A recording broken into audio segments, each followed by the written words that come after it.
Spherical mirror அப்படின்னு சொன்னா ஒரு பெரிய பால் எடுத்துக்கிட்டீங்கன்னா அது வந்து ஸ்பியர் ஷேப்ல இருக்கும். அதை சென்டரா நடுவுல கட் பண்ணா ஒரு பார்ட் இப்படி இருக்கும், இன்னொரு பார்ட் இப்படி இருக்கும் இல்லையா? ஸோ இந்த ரெண்டா பிரிகிறது தான் ஸ்பெரிக்கல் மிரர்ஸ் அப்படின்னு சொல்றது. அதுல ஒன்னு கான்கேவ், இன்னொன்னு கான்வெக்ஸ்னு சொல்லுவோம். இது ரெண்டுல எது கான்கேவ் அப்படிங்கிறது தெரியணும். whose reflecting surface is curved inwards. அதாவது கான்கேவ் அப்படின்னு சொல்றது என்ன அப்படின்னு பாத்தீங்கன்னா இது இது வந்து convex,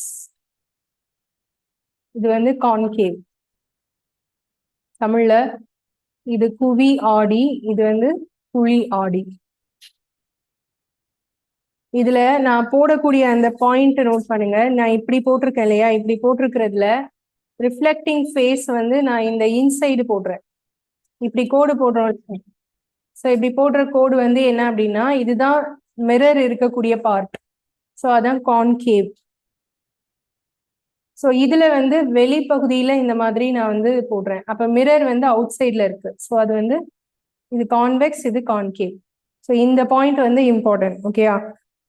spherical mirror whose reflecting surface is curved inwards.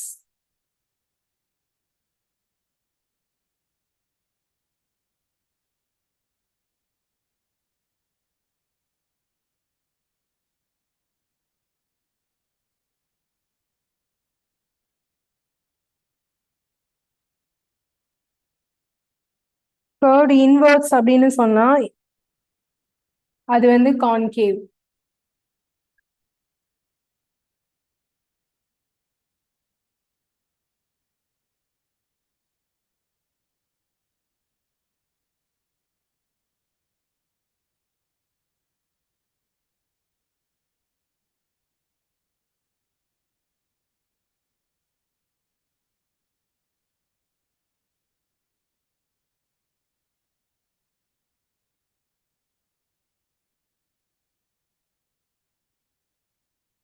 Reflecting surface is curved outwards அப்படின்னு சொன்னா அது வந்து கான்வெக்ஸ்.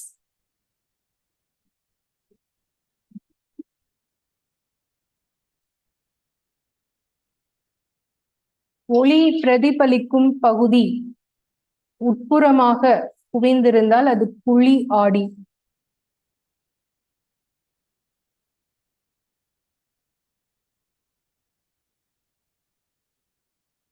ஒளி எதிரொலிப்பு பகுதி உட்புறமாக இருந்தால்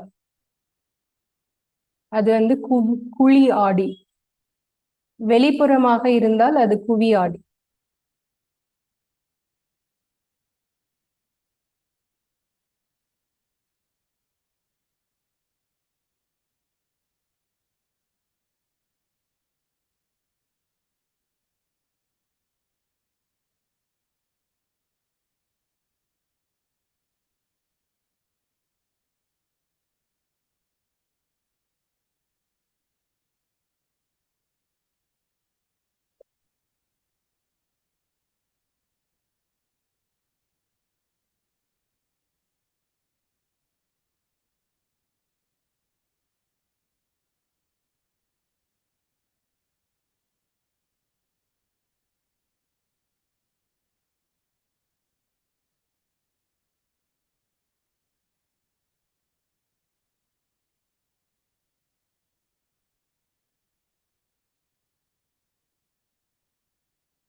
ஓகே, அடுத்தது போலாம். நெக்ஸ்ட், இந்த ரெண்டு மிரருக்கும் சில இம்பார்ட்டன்ட் பார்ட்ஸ் இருக்கு. ஸோ ஒரு மிரருக்கும் வந்து இப்போ நான் மிரர்னு சொல்றது என்னன்னு புரியுதா? அதாவது ஒரு சைடு ஃபுல்லா கோட்டிங் இருக்கும், ஒரு சைடு வந்து ரிஃப்ளெக்டிங் ஸ்பேஸ் இருக்கும்னு சொல்றேன் இல்லையா? அதான் மிரர். நம்ம கண்ணாடி பாக்குறோம்ல, நம்மளோட உருவத்தை பாக்குற கண்ணாடி, அது வந்து மிரர். லென்ஸுக்கு எக்ஸாம்பிள் எது சொல்லலாம்? ஸ்பெக்ஸ் போட்டிருக்கிறது. ஓகே, அதுக்கப்புறம் அந்த சின்னதை பெருசாக்கி காமிக்கிறது லென்ஸ்லாம் வச்சு பார்ப்போம் இல்லையா? அந்த மாதிரி இந்த லென்ஸ். ஸோ இதெல்லாம் வந்து லென்ஸ்க்கு எக்ஸாம்பிள்ஸ். ஓகேயா? மேக்னிஃபையிங் கிளாஸ்னு சொல்லுவோம், அது லென்ஸ்க்கு எக்ஸாம்பிள்ஸ். ரெண்டு சைடும் உங்களுக்கு வந்து பாலிஷ்டா இருந்தா அது வந்து மிரர். சரி, லென்ஸ். ஒரு சைடு மட்டும் பாலிஷ்டா இருந்தா அது மிரர். ஓகே, இதுல இருக்கக்கூடிய இம்பார்ட்டன்ட் என்ன அப்படின்னா சென்டர் ஆஃப் கர்வேச்சர் அப்படின்னு சொல்லுவோம். அப்படின்னா என்னன்னு தெரியணும். அதாவது ஆடி மையம் அப்படின்னு சொல்லுவோம். சரி, வளைவு மையம், தமிழ்ல வளைவு மையம். இதெல்லாம் வந்து லென்ஸ் மிரரோட ஒரு பார்ட்ஸ். இப்ப நான் சொல்றது ஆக்சுவலா நம்ம ஒரு ஸ்பியர்ல இருந்து தானே கட் பண்ணி எடுத்தோம்னு சொல்றோம். இப்ப இது ஒரு லென்ஸ்ன்னு வச்சுக்கோங்களேன். இந்த லென்ஸ் வந்து நான் வந்து எந்த ஸ்பியர்ல இருந்து கட் பண்ணி எடுத்தாங்களோ, அதாவது ஒரு இமேஜினேஷன்ல அதோட முழு ஸ்பியரோட வடிவத்தையும் வரைஞ்சிட்டு அதோடைய ரேடியஸ் ஒண்ணு இருக்கும் பாத்தீங்களா, சரி, அதுக்கூட சென்டர் ஒண்ணு இருக்கும் பாத்தீங்களா, அதுக்கு பேரு தான் என்னன்னு சொல்லுவோம், சென்டர் ஆஃப் கர்வேச்சர்.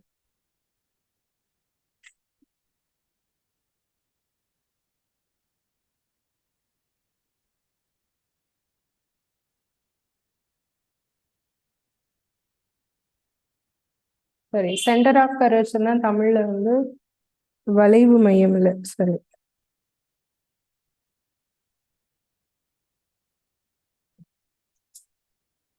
வளைவு மையம். சரி, வளைவு மையம். ஸோ இப்போ வந்து சென்டர் ஆஃப் கர்வேச்சர் அப்படின்னு சொல்றது இதுதான் லென்ஸு. இந்த லென்ஸை எதுல இருந்து கட் பண்ணி எடுத்தோமோ அதோட முழு வடிவத்தை வரைஞ்சோம்னா அதுக்கு ஒரு சென்டர் இருக்கும் இல்லையா, அதுக்கு பேரு தான் என்னது, சென்டர் ஆஃப் கர்வேச்சர். அப்ப ஒரு லென்ஸோட சென்டர் ஆஃப் கர்வேச்சர் அப்படின்னு சொல்றது லென்ஸை விட்டு தள்ளி ஏதோ ஒரு இடத்துல தான் இருக்கும், அப்படிதானே? இது வந்து நம்ம லென்ஸ்ல ஏதாவது ஒரு இடத்துல இதை குறிக்க முடியுமா? முடியாது. லென்ஸை விட்டு தள்ளி ஏதோ ஒரு பிளேஸ்ல இருக்கும், அதுக்கு பேரு சென்டர் ஆஃப் கர்வேச்சர். அதோட சிம்பல் வந்து சி. ஓகேயா? சோ இது வந்து தெரியணும். ஓகேவா? இதை எப்படி எழுதிக்கணும்னா இதோட டெஃபினிஷன் இதுவரை நோட் பண்ணியாச்சா? அடுத்தது போலாமா?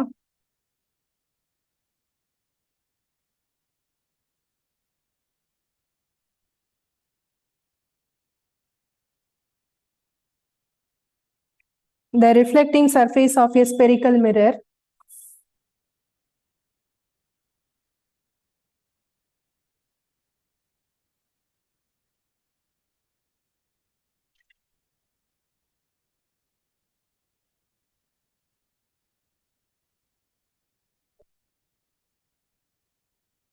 forms a part of a sphere.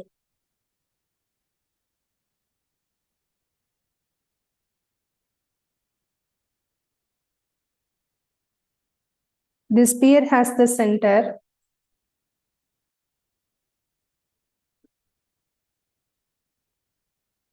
This is called center of curvature.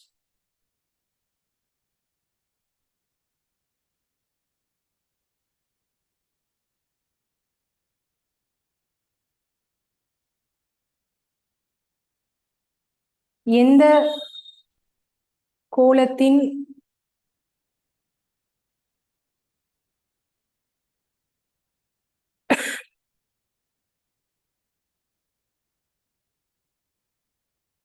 மையமாக ஆடி உள்ளதோ அந்த கோளத்தின் மையம் எந்த கோளத்தின் ஒரு பகுதியாக ஆடி உள்ளதோ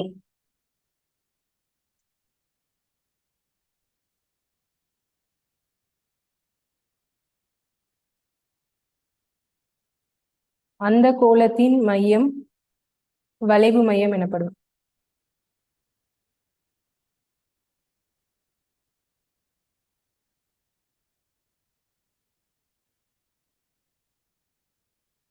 இது பிராக்கெட்ல அதோட சிம்பல் எழுதிக்கோங்க, கேபிட்டல் சி.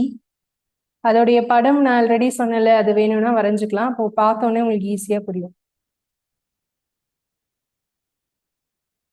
ஸோ இது வந்து லென்ஸ் அப்படின்னு சொன்னா இந்த லென்ஸோட இதை எக்ஸ்டென்ஷன் இந்த மாதிரி ஒரு கோலம் வரும், அதோட சென்டர் என்னவோ அதுதான் C.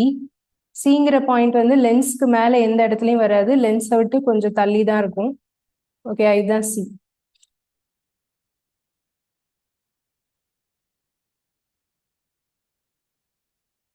It's placed outside the reflecting surface.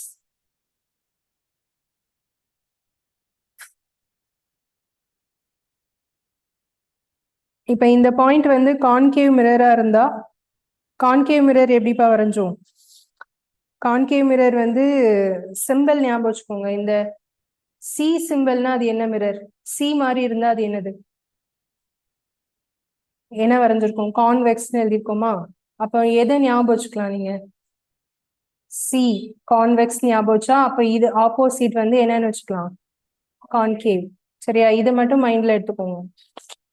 So இப்ப நான் வரைஞ்சிருக்கிறது எது? கான்வெக்ஸ். கான்வெக்ஸ்ல வந்து சி அப்படிங்கிறது எந்த இடத்துல வருது? ஓகே, கான்கேவ் மிரர்னா அப்ப என்ன வரும்? இது வந்து லென்ஸ்க்கு இந்த சைடு வருதா? இப்ப இப்படின்னா லென்ஸ்க்கு இந்த சைடு தானே வரும். கான்கேவ்க்கு இங்க தானே வரும் சி. ஸோ இது வந்து இட் ஃப்ரண்ட் ஆஃப் இருக்கும், இது வந்து பிஹைண்ட். ஓகே, பின்னாடி இருக்கும், இதுக்கு முன்னாடி இருக்கும். புரிஞ்சுச்சா? சென்டர் ஆஃப் கர்வேச்சர் வந்து கான்கேவ்னா முன்னாடி வரும், கான்வெக்ஸ்னா பின்னாடி வரும். ஓகே, அடுத்த பாயிண்ட்.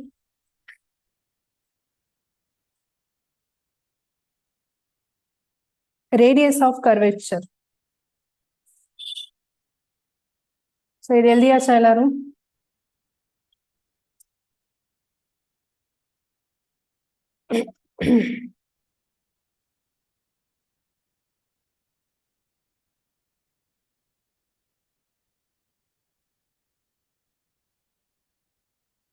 நோட் பண்ணியாச்சாப்பா இது எல்லாரும்? அடுத்தது போலாமா?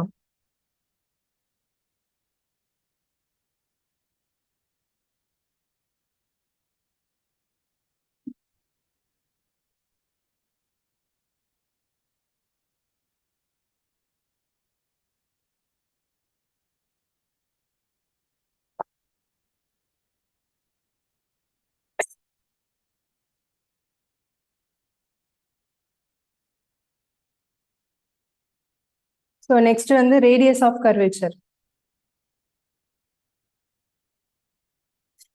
வளைவு ஆரம்.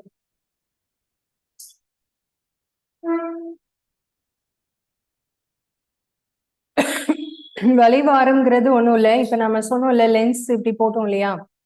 இதுக்கு வந்து சென்டர் ஆஃப் கர்வேச்சர் வந்து இந்த இடத்துல வரும்னு சொன்னோம்ல. அந்த சென்டர் ஆஃப் கர்வேச்சர்ல இருந்து அந்த எட்ஜ் வரைக்கும் ஒரு லைன் வரைஞ்சா ஒரு லென்த்தா ஒரு கோடு கிடைக்கும்ல. இதுக்கு பேர் தான் என்னது? Radius of curvature. ஓகேயா? So radius of curvature is the radius of the sphere which the reflecting surface of the spherical mirror.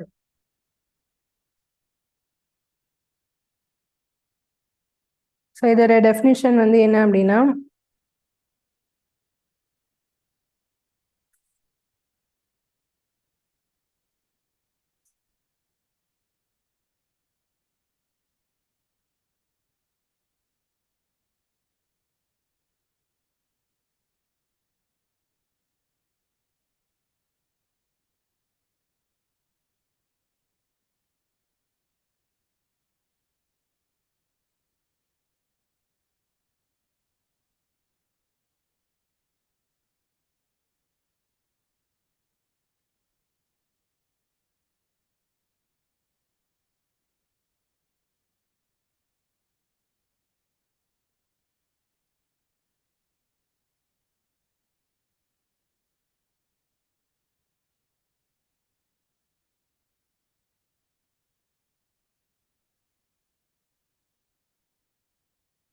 எந்த கோளத்தின் ஒரு பகுதியாக ஆடி உள்ளதோ அந்த கோளத்தின் ஆரம் வளைவு ஆரம்.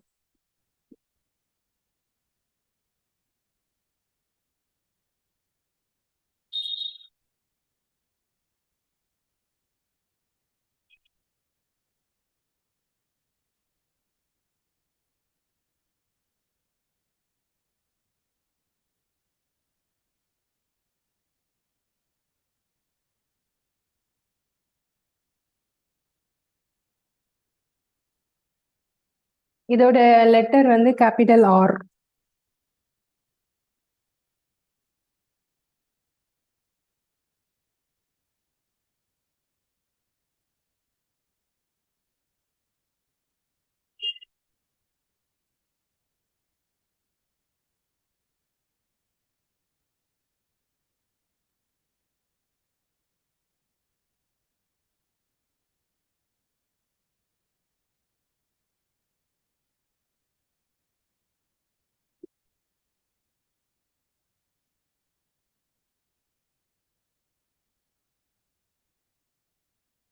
ஸோ இது எழுதியாச்சா, நோட் பண்ணியாச்சா? ஸோ ரேடியஸ் அப்படின்னா என்னன்னு புரியுதா? அடுத்தது போலாமா? இந்த பார்ட் எல்லாம் பத்தி டீட்டெயிலா படிச்சாதான் நம்ம வந்து எங்க இமேஜ் ஃபார்ம் ஆகுது அப்படிங்கறத பத்தி படிக்கிறப்போ ஈஸியா புரியும். ஸோ அப்படி இல்லைன்னா இது புரியாது, அதுக்காக தான் நான் எக்ஸ்பிளைன் பண்றேன். அடுத்தது லென்ஸோட அடுத்த பார்ட் வந்து போல் அப்படின்னு சொல்லுவோம். போல்னா என்ன அப்படின்னு பார்க்கலாம்.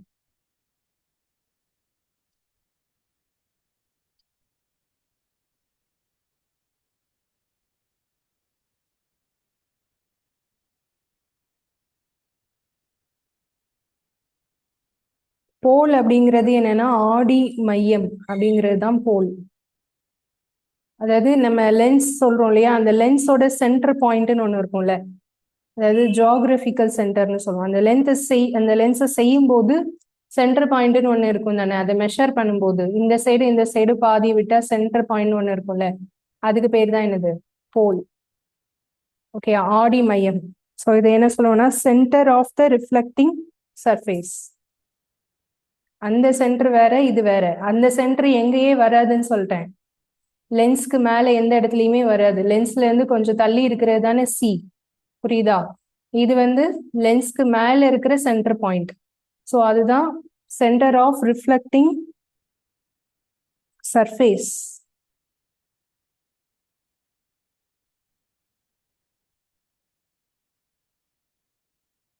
Reflecting surface of a spherical lens.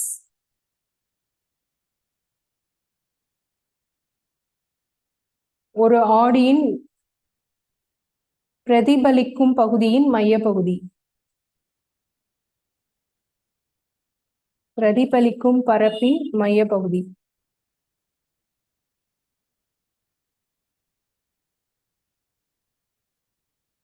அந்த இது என்ன லெட்டர்ல மென்ஷன் பண்ணுவோம்னா கேபிட்டல் பி.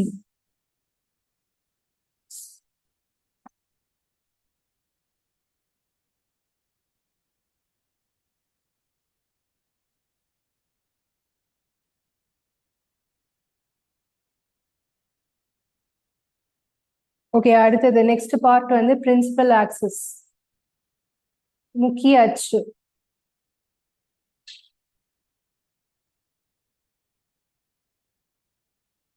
ஒரு லென்ஸோட பிரின்சிபல் ஆக்சிஸ்னு சொல்றது எது அப்படின்னா, இப்போ இது பின்னு சொன்னேன், சென்டர் ஆஃப் கர்வேச்சர் இங்க வரும்னு சொன்னேன். அந்த பியும் சியையும் சேர்த்து ஜாயின் பண்ற மாதிரி ஒரு இமேஜினரி லைன் போட்டோம் அப்படின்னா அந்த லைனுக்கு பேரு தான் பிரின்சிபல் ஆக்சிஸ்னு பேரு. ஓகேயா?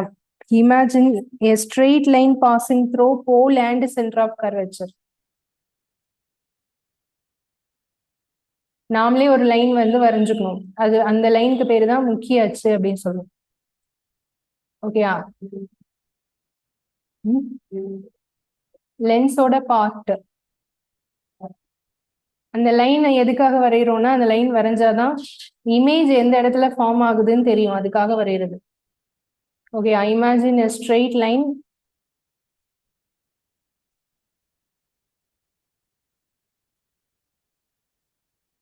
passing through the pole and C, center of curvature.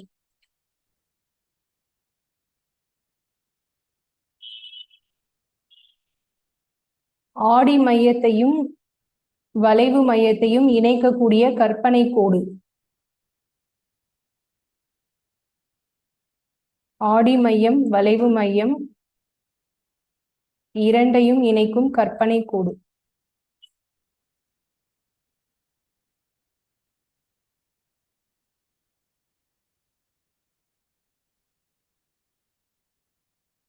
அதுக்கு பேரு தான் முக்கிய அச்சு.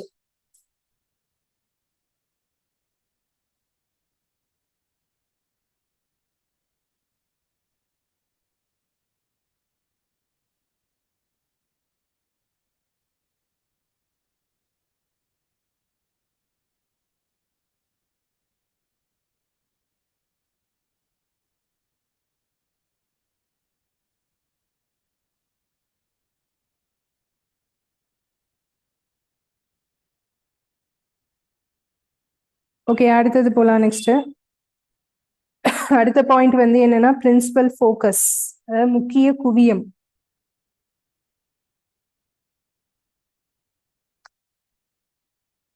இது நோட் பண்ணியாச்சா, எழுதியாச்சா?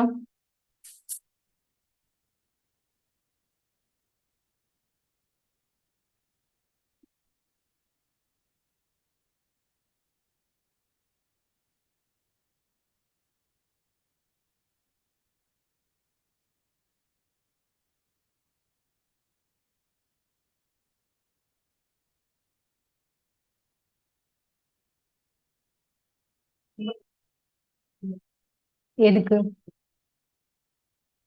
பிரின்சிபல் ஆக்சிஸோட சிம்பல் வந்து பிசின்னு சொல்லுவோம். ரெண்டும் ஜாயிண்ட் ஆகுறது தானே, அதனால பிசின்னு சொல்லலாம்.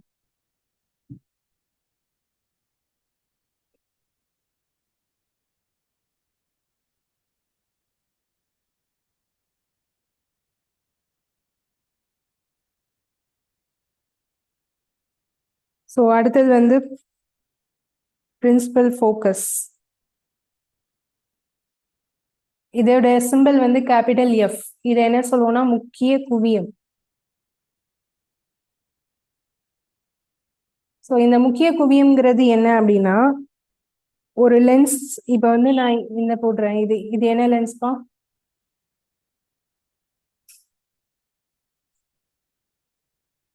இது என்ன லென்ஸ்?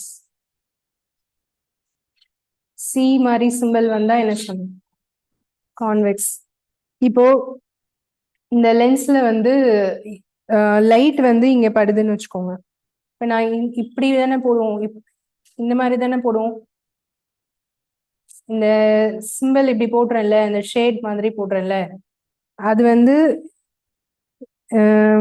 இந்த லென்ஸ்க்கு நான் போட்டிருக்கிறது கரெக்டா? இது வந்து கான்வெக்ஸ் தானே சொன்னீங்க. கான்வெக்ஸ்க்கு இப்படி தானே இருக்கும். ரிஃப்ளெக்டிங் சர்ஃபேஸ் எது, இதுவா இதுவா? இது என்னது?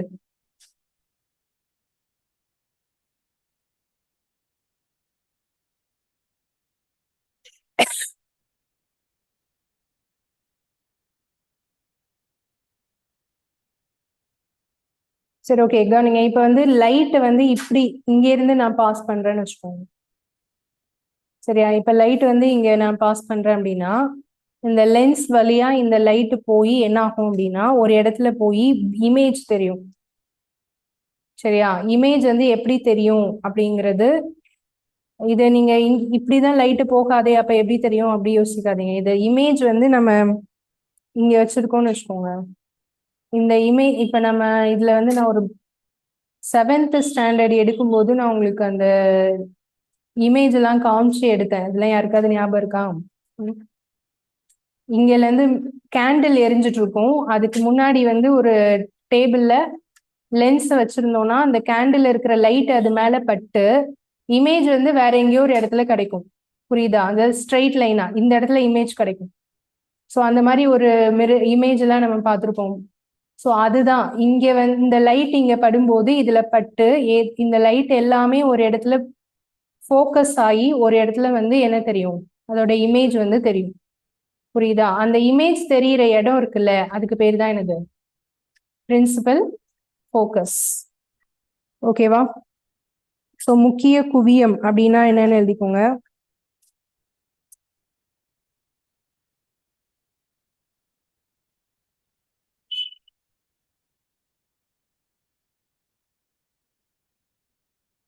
The reflected rays in meeting or intersecting at a point of principal axis. Reflected rays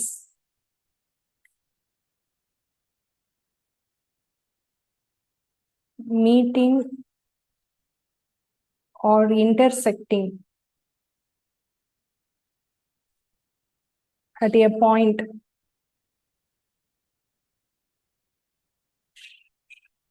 on principal axis.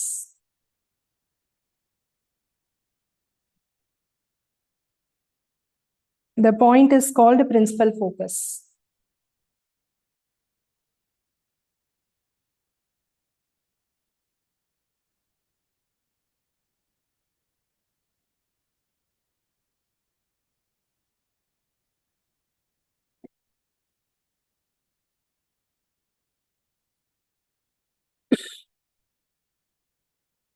எதிரொலி எதிரொலிப்பு கதிர்கள்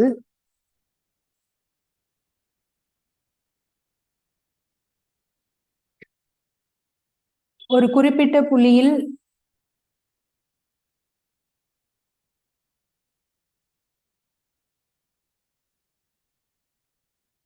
இணைகிறது அல்லது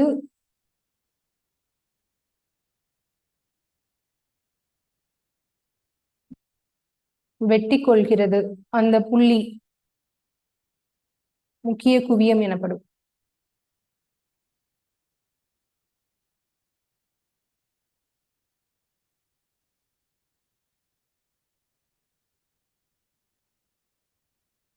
இதோட சிம்பிள் வந்து கேபிட்டல் எஃப். ஓகேயா? அடுத்தது போலாமா? நெக்ஸ்ட் வந்து இம்பார்ட்டன்ட். இந்த பாயிண்ட் ஆல்ரெடி எக்ஸாம்ல 2 கொஸ்டின் பேப்பர்ல வந்திருக்கு. நான் அடுத்து சொல்ல போற பாயிண்ட்.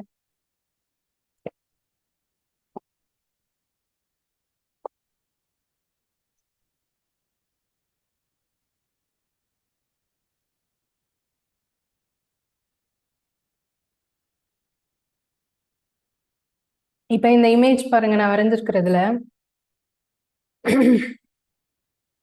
இங்க வந்து இதோட சென்டர் பாயிண்ட் ஒண்ணு சொன்னோம்ல, அதுக்கு பேர் என்ன?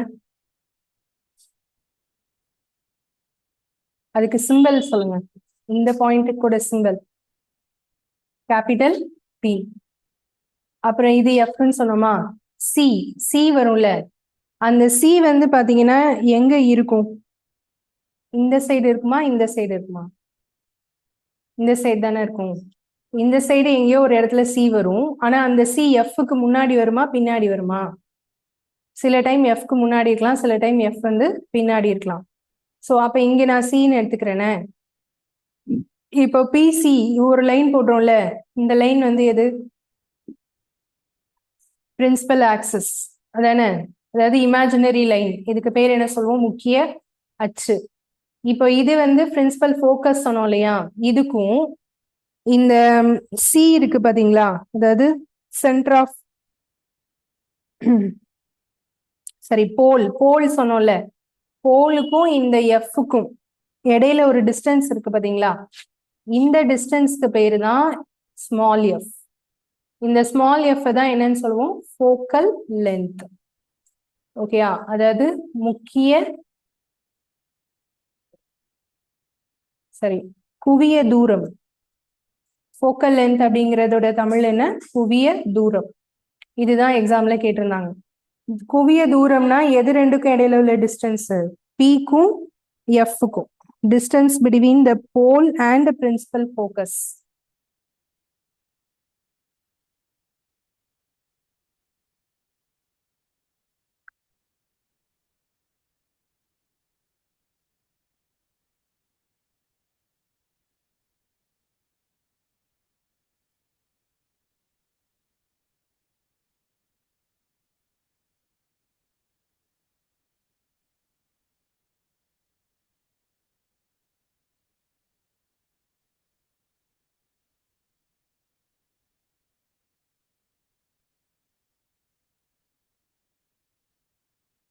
ஆடி மையத்திற்கும் முக்கிய குவியத்திற்கும் இடையே உள்ள தொலைவு.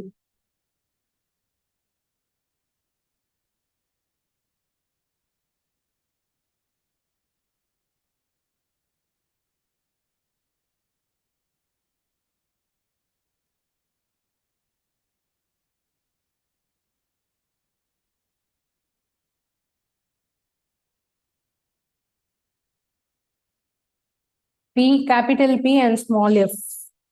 சரி, குவிய தூர முக்கிய குவியம்னா capital F. P and capital F.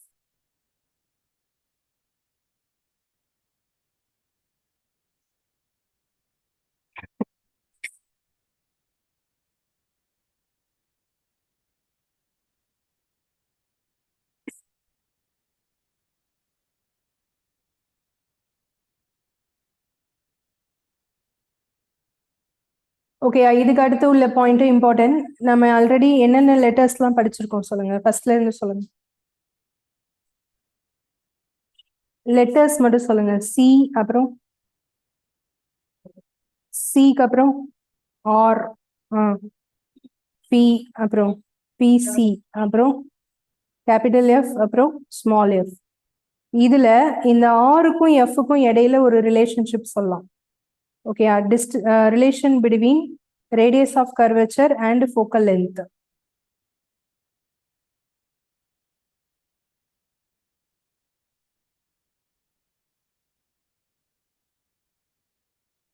Radius of கர்வேச்சருக்கும் ஃபோக்கல் லென்த்துக்கும் இடையில ஒரு ரிலேஷன் இருக்கு. அது என்னன்னா ஆர் ஈக்குவல் டு 2f. இதை வச்சு சம் கூட கேட்கலாம். கொஸ்டின்ஸ் வந்து மேக்ஸ் கூட கேட்கலாம். எஃப் கொடுத்துட்டு ஆர் கேட்கலாம், ஆர் கொடுத்துட்டு எஃப் கேட்கலாம்.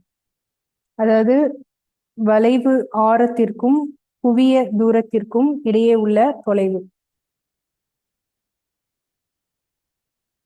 குவிய தொலைவு. குவிய தூரம்னு சொன்னாலும் குவிய தொலைவுன்னு சொன்னாலும் ஒண்ணுதான். இரண்டிற்கும் இடையே உள்ள தொடர்பு.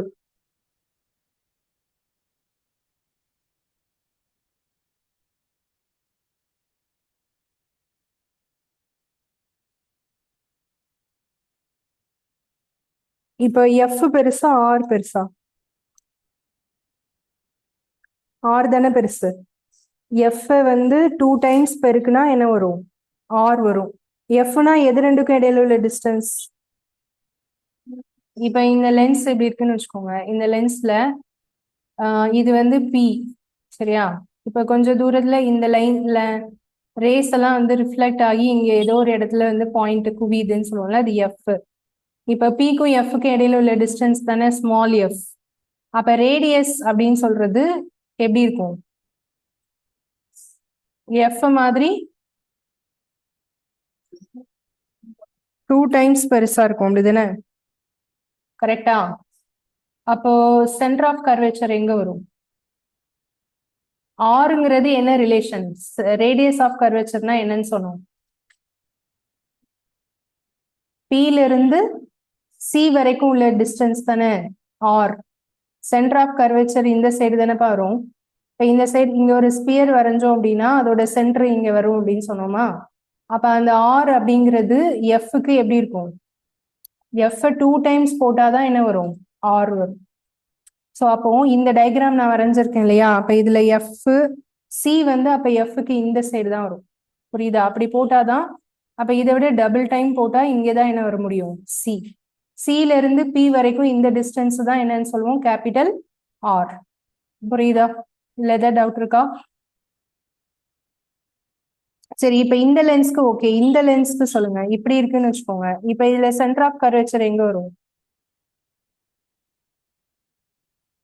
இங்க வந்து இந்த லென்ஸ்ல நமக்கு வந்து ரேஸ் படும்போது இப்படிதான் படும். இப்படிதான் வரும். இது கான்கேவ் தானே. ஸோ அப்ப இப்படிதான் ரேஸ் வந்து படும். அப்ப இங்கே இருந்து பட்டுதான் ரிஃப்ளெக்ட் ஆகி இதுக்கு முன்னாடி தான் இமேஜ் ஃபார்ம் ஆகும். இதுக்கு வந்து பின்னாடி ஃபார்ம் ஆகும், இதுக்கு முன்னாடி ஃபார்ம் ஆகும். ஓகேவா? அப்ப இந்த இடத்துல சியும் வந்து எப்படி இருக்கும்? எஃப்க்கு பின்னாடி தான் வரும். புரிஞ்சுச்சா? நான் சொல்ற பாயிண்ட் புரியுதா? அது சைலண்ட்ல.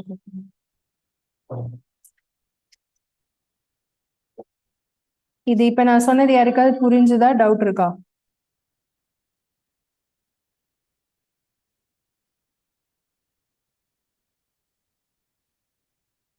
ஆன்லைன் கிளாஸ் எல்லாருக்கும் புரிஞ்சுதா? சொன்ன பாயிண்ட் புரிஞ்சுதா?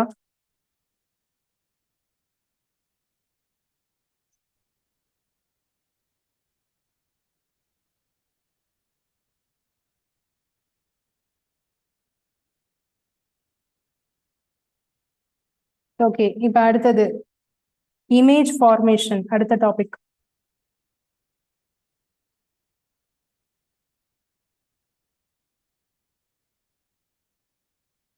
Image formation by spherical mirrors. கோளக ஆடியில் பிம்பத்தின் நிலை.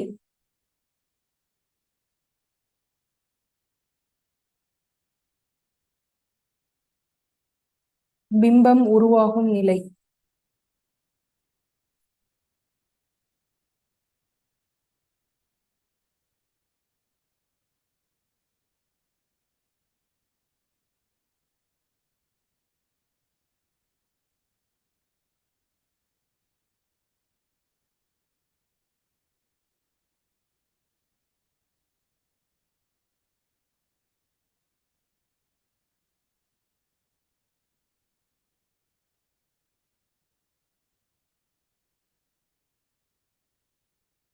ஓகே, இது வந்து ஒரு டேப்லெட் காலம்.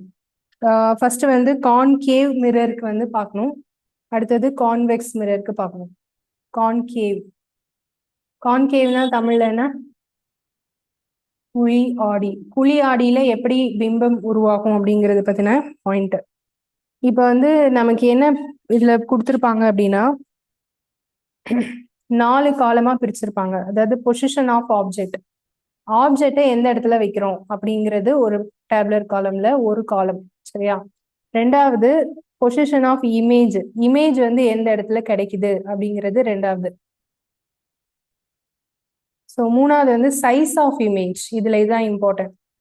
இமேஜோட அளவு எப்படி இருக்கும், ஓகேவா? நாலாவது நேச்சர் ஆஃப் இமேஜ், அது வந்து ரியல் இமேஜா இல்லைன்னா இன்வெர்டட் தலைகீழா இருக்கா, நேரா இருக்கா, மாய பிம்பமா இருக்கா அப்படின்னு சொல்லி பார்க்கறது தான் நாலாவது. சரியா? இந்த நாலும் வந்து நாம எந்த மிரருக்கு பார்க்க போறோம்? கான்கேவ் மிரருக்கு பார்க்க போறோம். ஓகேவா? கான்கேவ் மிரர் வந்து நான் ஃபர்ஸ்ட்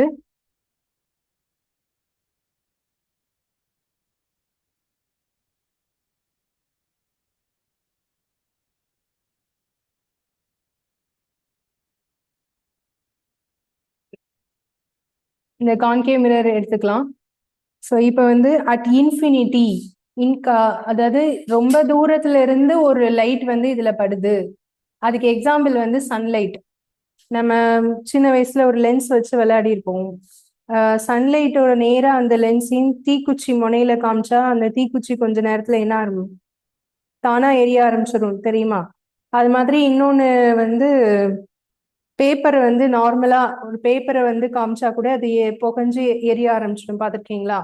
ஸோ அப்போ ஒரு லைட் வந்து அந்த லென்ஸ்ல ஒரு பாயிண்ட்ல குவியுது, ஃபோக்கஸ் ஆகுது.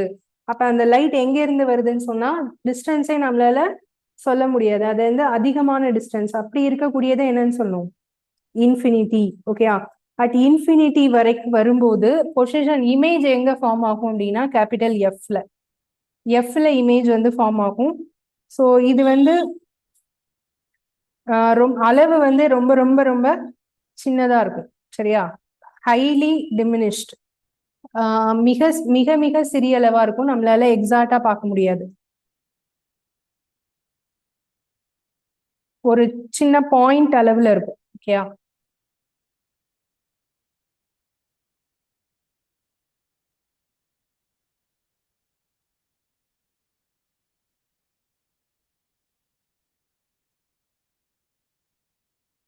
ஸோ இதோட இமேஜ் வந்து ரியல் அண்ட் இன்வெர்டட், அதாவது உண்மையான பிம்பம் தான்.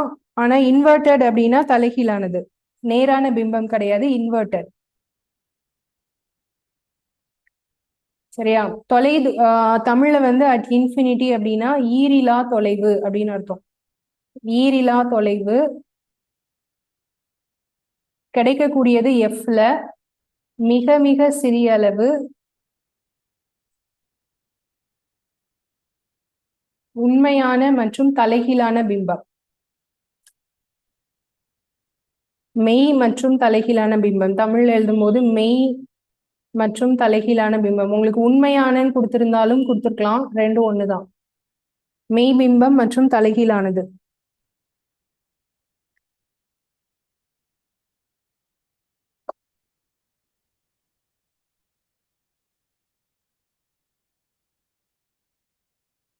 ஓகே, இது நோட் பண்ணியாச்சா? அடுத்தது போலாமா? நெக்ஸ்ட்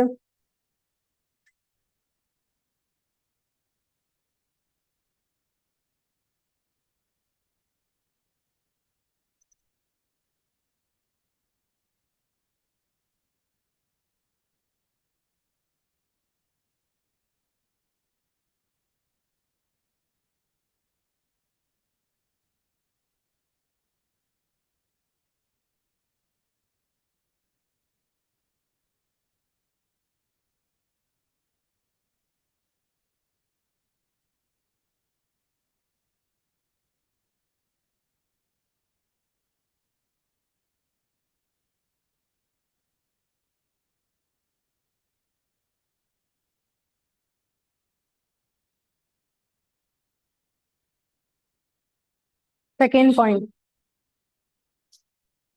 டேப்லெட் காலம் தானே போட்டிருக்கீங்க, டேப்லெட் காலம்ல செகண்ட் பாயிண்ட். ஓகேயா? செகண்ட் பாயிண்ட் வந்து என்னன்னா பியாண்ட் சி. ஃபர்ஸ்ட் என்ன எழுதிருக்கீங்க ஆக்சுவலா? பொசிஷன் ஆஃப் ஆப்ஜெக்ட், சரியா?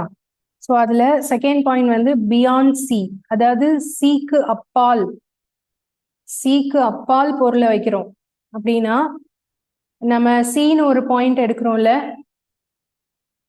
இந்த லென்ஸோட சென்டர் பாயிண்ட் சி இங்க இருக்கும் தானே, சிக்கு அந்த சைடு ஆப்ஜெக்டை வச்சா என்ன நடக்கும்?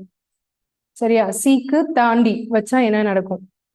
ஸோ அது எங்க வந்து நமக்கு இமேஜ் கிடைக்கும் அப்படின்னா between P F and C, எஃப்க்கும் சிக்கும் நடுவுல தான் இமேஜ் கிடைக்கும். அது எப்படி இருக்கும் அப்படின்னா டிமினிஷ்ட், மிக சிறியது, அளவில் சிறியது. அதுல வந்து ஹைலி டிமினிஷ்ட்னு சொன்னோம்ல, ஸோ இதுல வந்து அளவில் சிறியதா இருக்கும், உண்மையான அளவா இருக்காது. அப்ப அதோடைய தன்மை நேச்சர் என்ன அப்படின்னா ரியல் அண்ட் இன்வெர்டட்,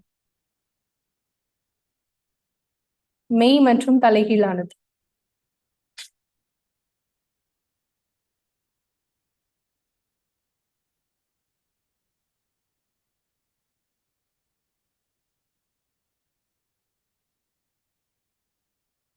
அடுத்தது அட் சி, சீல எக்ஸாக்டா சீல வச்சா என்ன நடக்கும் அப்படின்னா நமக்கு இமேஜும் வந்து அட் சீல தான் கிடைக்கும்.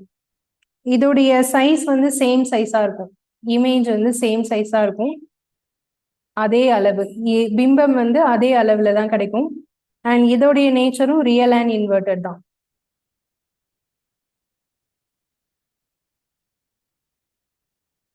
அடுத்தது பிட்வீன் சி அண்ட் எஃப், சிக்கும் எஃப்க்கும் நடுவில் வச்சோம் அப்படின்னா இதுல வந்து எங்க நடக்கும் அப்படின்னா பிம்பம் கிடைக்கக்கூடியது பியாண்ட் சி. இது ரொம்ப ஈஸியா ஞாபகம் வச்சுக்கலாம், எல்லாத்தையும் எழுதுங்க, கடைசியா நான் சொல்றேன் உங்களுக்கு எப்படி ஞாபகம் வச்சுக்கலாம் அப்படின்ட்டு. இது வந்து இமேஜ் வந்து என்லார்ஜ்டு, மிகப்பெரிய பிம்பம், மிக பெரியது. ஸோ அதுக்கப்புறம் இதுவும் ரியல் அண்ட் இன்வெர்டட் தான்.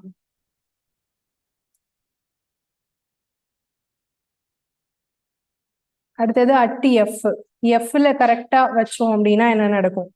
அட் இன்ஃபினிட்டி, பிம்பம் எங்கேயோ தொலைவுல தெரியும், நமக்கு அது தெரியவே தெரியாது, எங்க தெரியுது அப்படிங்கிறத கண்டுபிடிக்க முடியாது, ஈரிலா தொலைவு. ஸோ இது வந்து ஹைலி என்லார்ஜ், மிக மிக பெரியது.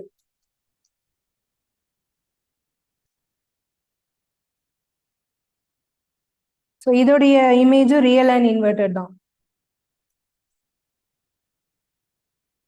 இந்த டேப்லெட் காலம்ல இருந்து ஒரு கொஸ்டின் கண்டிப்பா கட்டாயமா வருது, 2 கேள்வி கூட வருது.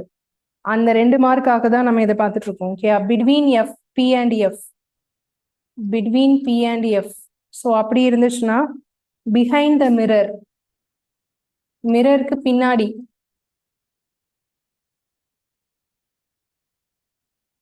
என்லார்ஜ் பெரியது, பிம்பம் வந்து பெரியது, இதுல மிக மிக பெரியது, சரி இதுல மிக பெரியது, இதுல மிக மிக பெரியதுன்னு எழுதிக்கோங்க, ஹைலி என்லார்ஜ். ஸோ இதுல வந்து பெரியது. ஆனா இங்க வந்து விர்ச்சுவல் அண்ட் எரெக்ட் அப்படின்னு வரும், மாய பிம்பம்,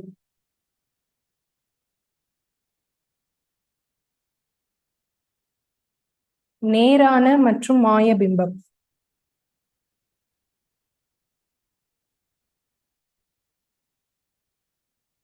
விர்ச்சுவல் அண்ட் எரெக்டுக்கு நேரான மற்றும் மாய பிம்பம்னு எழுதணும்.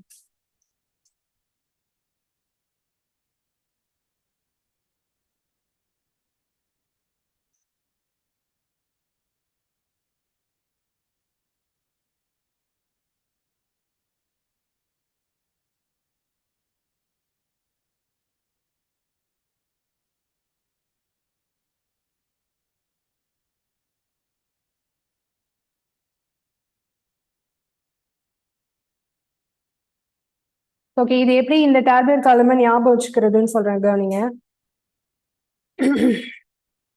இதுல இந்த ரெண்டும் இருக்குல்ல, இந்த ரெண்டும் வந்து கடைசி டேப்லெட் காலமா பாத்தீங்கன்னா எல்லாமே என்னதான் வருது, ரியல் அண்ட் இன்வெர்டட் தானே.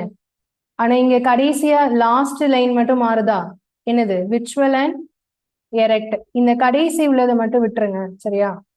கடைசி உள்ளதை விட்டுட்டு அதே மாதிரி இது மட்டும் எடுங்க, இதை மட்டும் நீங்க ஈஸியா ஞாபகம் வச்சுக்கலாம், மற்றதெல்லாம் நாமளே போடலாம். இதை எழுதும் போது highly diminished same size, enlarged highly enlarged, இது அப்படியே அளவா எழுதிடலாம் தானே. முதல்ல ரொம்ப ரொம்ப சிறியது, அப்புறம் சிறியது, அப்புறம் சேம் சைஸ், அப்புறம் என்லார்ஜ்டு பெருசு, அப்புறம் ஹைலி என்லார்ஜ், இது வரிசையா எழுதிடலாம் தானே. இது ரெண்டும் ஞாபகம் வச்சுக்கிறது தானே உங்களுக்கு கஷ்டம். ஸோ இது எப்படி ஞாபகம் வச்சுக்கணும்னா, இங்காட்டி இன்ஃபினிட்டி இருக்கா, அதே இங்கேயே பாருங்க என்ன இருக்கு, மேட்ச் த ஃபாலோயிங் மாதிரி அப்படியே வரும். அட் இன்ஃபினிட்டி வருதா, இப்போ இங்கே அட் எஃப் இருக்கா, இங்க மேல என்ன இருக்கு, இப்போ இங்க பியாண்ட் சி இருக்கா, இங்க என்ன இருக்கு, ஸோ இங்க வந்து சி அண்ட் எஃப் இருக்கா, இங்க என்ன இருக்கு, இப்போ அங்க இங்க என்ன இருக்கு, மேட்ச் த ஃபாலோயிங் மாதிரி இதை எழுதிடலாமா, ஃபர்ஸ்ட் 2 காலம் இதை எழுதிட்டீங்கன்னா இதை வரிசையா எழுதிக்கணும். ஓகேவா, இதை எழுதுனதுக்கு அப்புறம் இதை எழுதுறது ஈஸி தானே, புரியுதா. எதை மட்டும் ஞாபகம் வச்சுக்கணும், இந்த கடைசி இருக்கு பாத்தீங்களா, இது மட்டும் ஞாபகம் வச்சுக்கணும். ஸோ இதே மாதிரி தான் லென்ஸுக்கும் வரும். நீங்க வந்து மிரருடைய இமேஜ் டேப்லர் காலம் படிச்சிட்டீங்கன்னா லென்ஸுக்கும் இதே மாதிரி தான் வரும். இப்ப நான் சொன்னது புரிஞ்சுதா. இதுல இருந்து கொஷின் வந்தா கரெக்டா போட்டுருவீங்களா. எப்படி கொஷின் வரும்னா, if an image is if an object is placed in a convex mirror, இப்ப நம்ம பார்த்துட்டு இருக்கிறது என்ன மிரர், கான்கேவ் மிரர். சரி, கான்கேவ் மிரர்ல பியாண்ட் சில ஆப்ஜெக்ட் பொசிஷன் இருந்ததுன்னா அங்க எங்க இமேஜ் ஃபார்ம் ஆகும்னு கேட்பாங்க. ஆப்ஷன்ல at F, at C, beyond C அப்படிலாம் இருக்கும். எது போடுவீங்க. பியாண்ட் சில ஆப்ஜெக்ட் வச்சிருக்கோம், அப்ப இமேஜ் எங்க ஃபார்ம் ஆகும், பிட்வீன் எஃப் அண்ட் சி. ஓகேயா. இப்போ அட் சில வந்து ஆப்ஜெக்ட வச்சிருந்தா அந்த இமேஜோட நேச்சர் என்ன அப்படின்னு கேட்டா என்ன சொல்லுவீங்க, ரியல் அண்ட் இன்வெர்டட். அதோட சைஸ் என்ன, சேம் சைஸ். இப்படிதான் கொஸ்டின்ஸ் வரும். ஓகே தானே, இதை நோட் பண்ணியாச்சா, எழுதியாச்சா.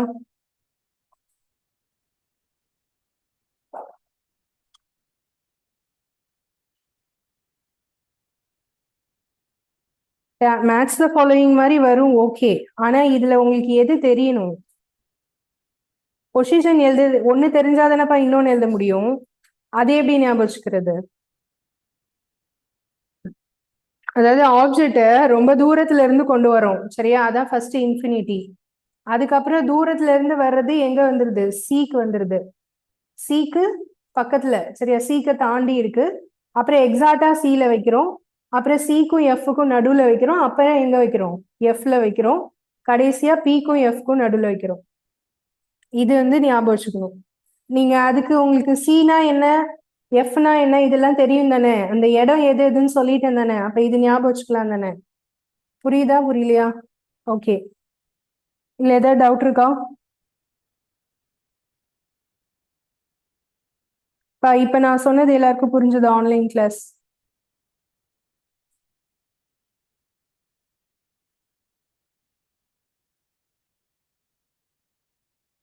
இப்ப நான் சொன்ன டேப்லெட் காலம் எல்லாருக்கும் புரிஞ்சுதா.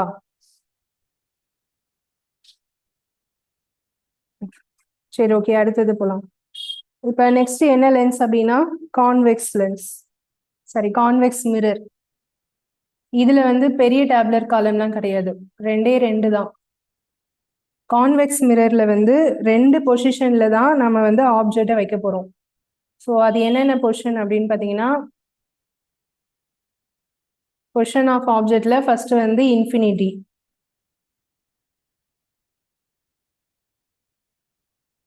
ஸோ அதுக்கப்புறம் இன்னொரு பொசிஷன் வந்து இன்ஃபினிட்டி அண்ட் த போல். சரி இதை முதல்ல எழுதிக்கலாம். பொசிஷன் இன்ஃபினிட்டியில இமேஜ் ஆப்ஜெக்டை வச்சோம் அப்படின்னா அந்த இமேஜ் எங்க ஃபார்ம் ஆகும் அப்படின்னு பார்த்தீங்கன்னா at the F.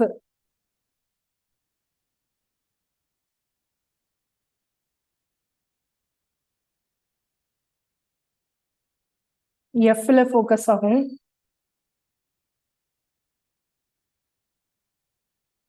Size of image வந்து ஹைலி டிமினிஷ்ட்.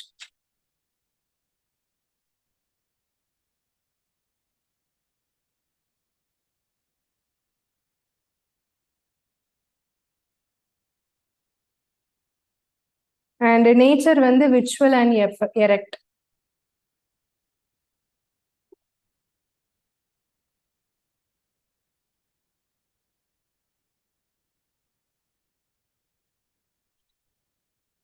ரெண்டாவது position between P and infinity, அதாவது பிட்வீன் இன்ஃபினிட்டி அண்ட் பி. வேற ஏதோ ஒரு தொலைவில் இருந்தும் பிக்கும் சென்டர்ல எங்க வேணாலும் வைக்கலாம். ஸோ அங்க வைக்கும்போது நமக்கு இமேஜ் எங்க ஃபார்ம் ஆகும்னா பிட்வீன் பி அண்ட் எஃப்.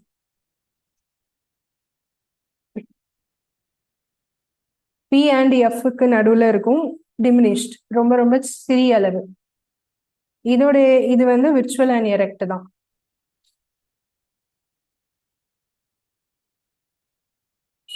இந்த ரெண்டே ரெண்டு பொசிஷன் தான், இது ஞாபகம் வச்சுக்கலாம் தானே.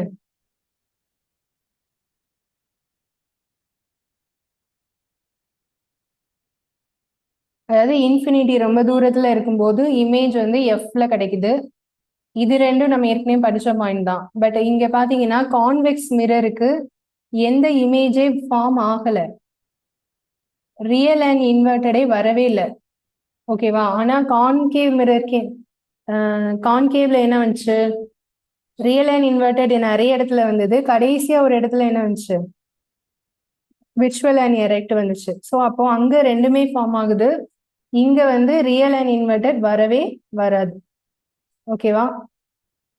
ஸோ இந்த இதை எப்படி ஞாபகம் வச்சுக்கோங்க, இன்ஃபினிட்டியில வந்தா F, between PF P infinity and P போட்டா எங்க ரெண்டுக்கும் வரும், பிக்கும் எஃப்க்கும் நடுவில் வரும். ஓகே தானா? ஸோ இது ஞாபகம் வச்சுக்கலாமா? ஓகே, அடுத்தது லென்ஸோட டேப்லர் காலத்தை இப்படியே நான் சொல்லிடுறேன். அதுக்கப்புறம் அந்த லென்ஸ் ஃபார்ம்லா, மிரர் ஃபார்ம்லா அதெல்லாம் பார்க்கலாம். லென்ஸோட டேப்லர் காலமும் சேம், கிட்டத்தட்ட இதே மாதிரி தான் வரும். ஆனால் ஒரே ஒரு சின்ன சேஞ்ச் மட்டும் இருக்கும்.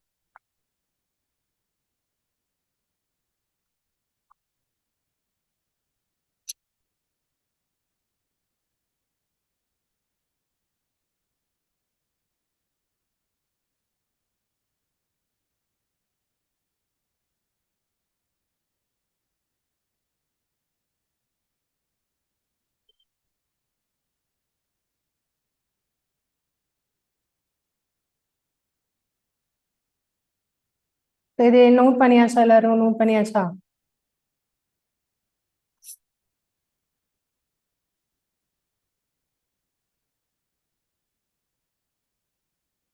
image formed by convex lens. Convex lens இவன் நான் சொல்றது.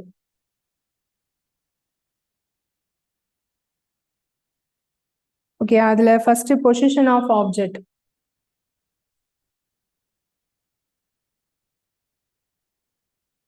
அதுல ஃபர்ஸ்ட் வந்து அட் இன்ஃபினிட்டி. லென்ஸ்னா என்னன்னு சொன்னேன், ரெண்டு சைடும் எப்படி இருக்கும், டிரான்ஸ்பரண்டா இருக்கும். Position of image at focus F2. இந்த இடத்துல எஃப்ங்கிறது ரெண்டு இதை சொல்லுவாங்க, F1 அண்ட் F2. லென்ஸுக்கு வந்து ரெண்டு ஃபோக்கஸ் பாயிண்ட் உண்டு, சரியா? F1 and F2. அதனால இந்த இடத்துல ரெண்டு எஃப் வந்து மென்ஷன் ஆகும், அட் ஃபோக்கஸ் F2. அப்ப இது வந்து highly diminished and point size.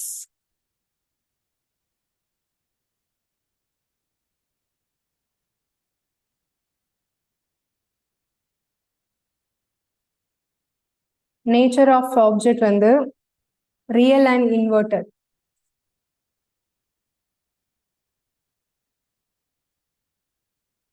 Second வந்து பியாண்ட் 2F1, அதாவது F1க்கு 2 டைம்ஸ்க்கு தாண்டி வைக்கிறோம் அப்படின்னா பொசிஷன் வந்து பிட்வீன் F1 அண்ட் 2F2. இதோட சைஸ் வந்து டிமினிஷ்ட். இதுவும் வந்து ரியல் அண்ட் இன்வெர்டட் தான். மூணாவது position at 2F1, at 2F2 கிடைக்கிறது 2F2. இது வந்து same size. real and inverted. Between F1 and 2F1.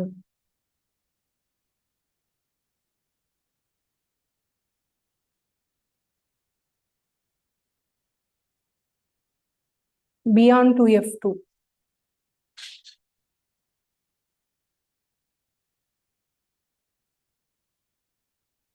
இந்த இடம் வந்து and போட்டிருக்கேன்ல, அது கரெக்டா இருக்கும். Between F1 and 2F2.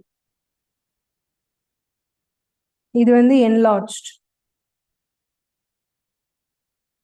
இதே real and inverted தான். At focus F1. At infinity.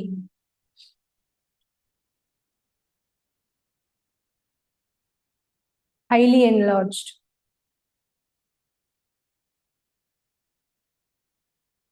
Real and inverted. And last one, between F1 and O.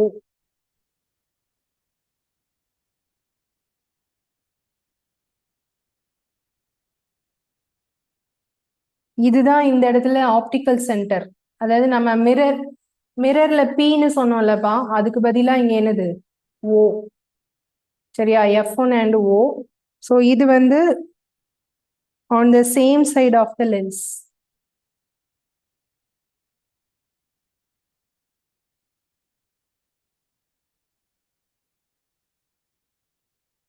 இது வந்து enlarged.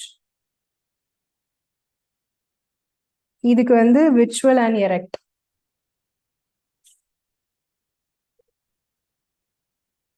ஸோ இப்போ நீங்க ரெண்டு டேப்லெட் காலமும் இது மட்டும் கம்பேர் பண்ணுங்க. சைஸ் அண்ட் நேச்சர் மட்டும் கம்பேர் பண்ணுங்க. ரெண்டுக்கும் சேமா தானே வருது. நான் சொல்றது கான்வெக்ஸ் மிரர் இருக்குல்ல, கான்வெக்ஸ் மிரர் எழுதிருக்கீங்கல்ல, அதையும் இந்த கான்வெக்ஸ் லென்ஸையும் கம்பேர் பண்ணுங்க. கடைசி ரெண்டு டேப்லெட் காலமும் ரெண்டுக்கும் எப்படிதான் வரும்? எக்ஸாக்டா சேமா தான் வரும். அப்படிதானே வருது? அப்ப நீங்க இதை மட்டும் தானே படிக்கணும். ஓகே, இதுலயுமே இந்த கடைசி பாயிண்ட்டை மட்டும் விட்டுட்டு முதல் 5 எடுத்துட்டீங்கன்னு வச்சுக்கோங்களேன். அட் இன்ஃபினிட்டியா, இங்கே என்ன இருக்கு? At infinity. So beyond 2F1, but இங்க என்ன வரும்? Beyond 2F2. அதுக்கப்புறம் இது ரெண்டும் எடுக்கிறப்போ சேம் தான், பட் இங்க F1 இங்க என்ன வரணும்? F2. இப்போ இங்க ரெண்டும் சேம் தான், இங்கேயும் இங்க F1க்கு பதிலா இங்க என்னது? F2. ஸோ இந்த ரெண்டு சைடும் எது மட்டும் மாறுது? F1 F2 மட்டும் மாறுது, மற்றது எல்லாமே சேமா தான் இருக்கு. ஸோ இதுதான் லென்ஸோடையது. இது வந்து லென்ஸை விட மிரர் தான் கேட்கறதுக்கு அதிக வாய்ப்பு இருக்கு.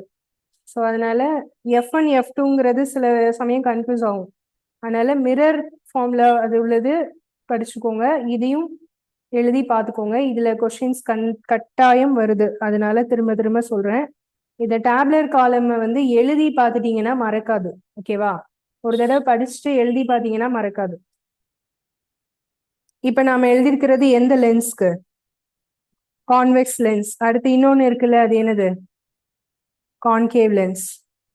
போன இதுல வந்து நாம எந்த மிரருக்கு ரெண்டே பாயிண்ட் மட்டும் எழுதணும். ரெண்டே பாயிண்ட் மட்டும் எதுக்கு எழுதணும்? கான்வெக்ஸ்க்கு எழுதணும். கரெக்டா? இப்ப நாம அந்த ரெண்டே பாயிண்ட்டை எதுக்கு எழுத போறோம்? கான்கேவ்க்கு எழுத போறோம்.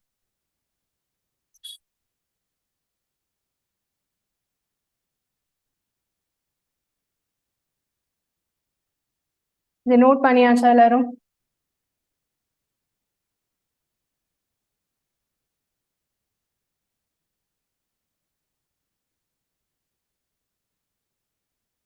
இது எல்லாரும் நோட் பண்ணியாச்சா? Online class.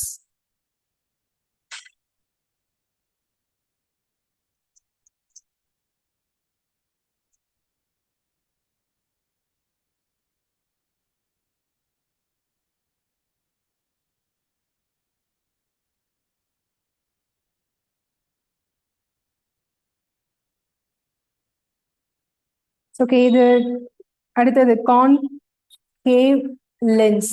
லென்ஸ் இப்ப நம்ம எழுதுறது. ஸோ இதுக்குரிய position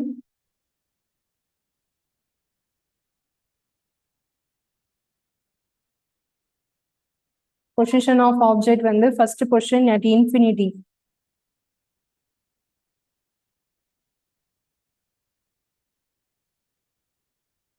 Position of image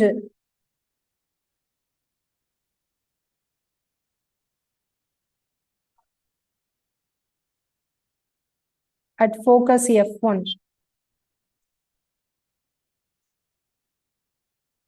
Size வந்து highly diminished.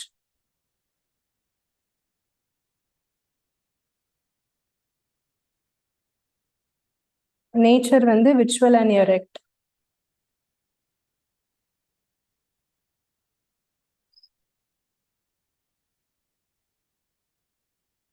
Second வந்து infinitive and between infinitive and optical center O.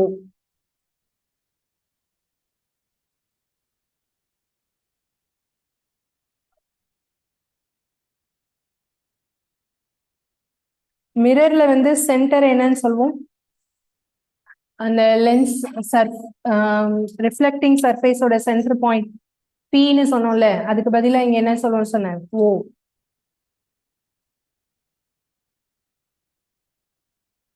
So இங்க வந்து என்னவா இருக்கும் சொல்லுங்க, இந்த பொசிஷன் என்னவா இருக்கும் சொல்லுங்க, அந்த டேப்லெட் காலமை கம்பேர் பண்ணி இங்க சொல்லுங்க என்னவா இருக்கும்?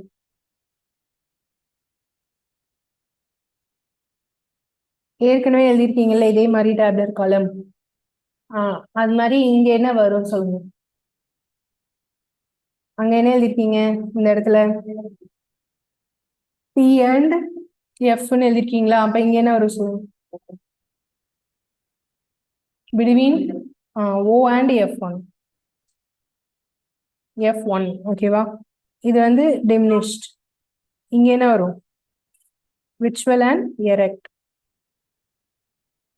அப்போ லென்ஸ்ல வந்து எந்த லென்ஸ்ல ரியல் அண்ட் இன்வெர்டட் வராது?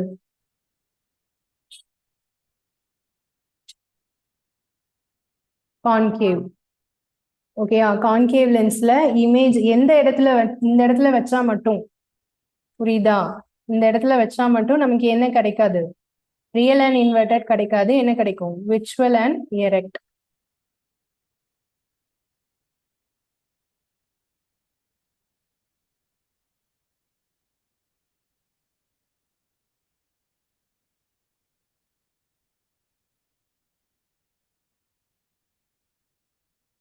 ஸோ இந்த 4 டேப்லெட் காலம் இது கரெக்டா படிச்சிடலாமா? ஒரு தடவை படிச்சு எழுதி பார்த்துட்டீங்கன்னா மறக்காது. அடுத்தது போலாம். நெக்ஸ்ட் ரிஃப்ராக்டிவ் இண்டெக்ஸ் வேல்யூஸ், அதாவது ஒளி விலகல் எண்ணின் மதிப்புகள். இது வந்து 4 ஆப்ஷன் கொடுத்துட்டு எதோடைய ஒளி விலகல் எண் அதிகம், எதோட ஒளி விலகல் எண் குறைவு அப்படின்லாம் சொல்லி கேட்கறதுக்கு சான்ஸ் இருக்கு. ஸோ அதனால இது வந்து ஒரு கான்ஸ்டன்ட் வேல்யூஸ். அந்த ரிஃப்ராக்டிவ் இண்டெக்ஸ் அப்படிங்கிறது ஒளி விலகல் எண்ணுங்கிறது ஒரு கான்ஸ்டன்ட் வேல்யூ, மாறிலி. அது என்னென்ன வேல்யூன்னு ஒரு டேப்லெட் காலம் இருக்கு. ஸோ அதுல இம்பார்ட்டண்டா உள்ளது வந்து நம்ம படிக்கணும். மெயினா காற்று, ஏரோட ரிஃப்ராக்டிவ் இண்டெக்ஸ் என்ன, ஐஸ் பனிக்கட்டிக்கு என்ன, வாட்டருக்கு என்ன, ஆல்கஹாலுக்கு என்ன, சரியா? இந்த மாதிரி கொஸ்டின்ஸ் வந்து நமக்கு கேட்க சான்ஸ் இருக்கு. அதுதான் நம்ம இப்ப எழுத போறோம்.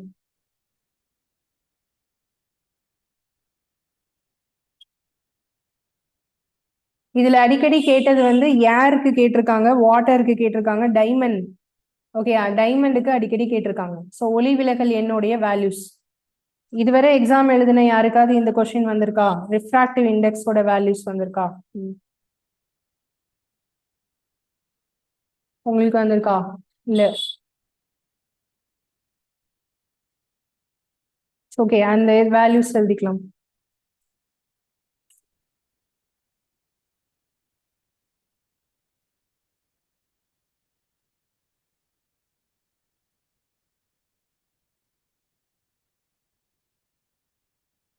இதுக்கு யூனிட் எதுவும் கிடையாது. ஒளி விலகல் எண் அப்படின்னு தானே சொல்றோம்.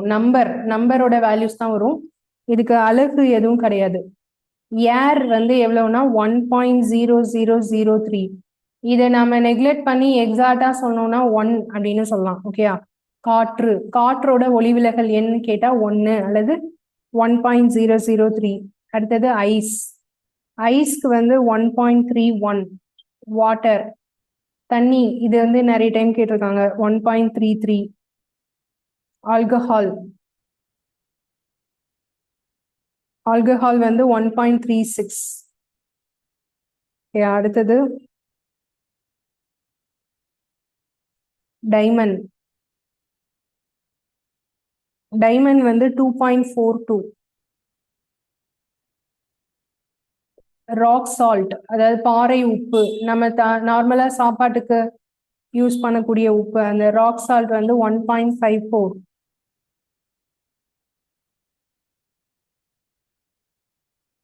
பிளின்த் கிளாஸ் பிளின்த் கிளாஸ்ல வந்து 1.65. ரூபி ரூபினா தெரியும்ல, தமிழ்ல என்ன ரூபினா? மரகதம் தானே. ஸோ அதுக்கு வந்து 1.71.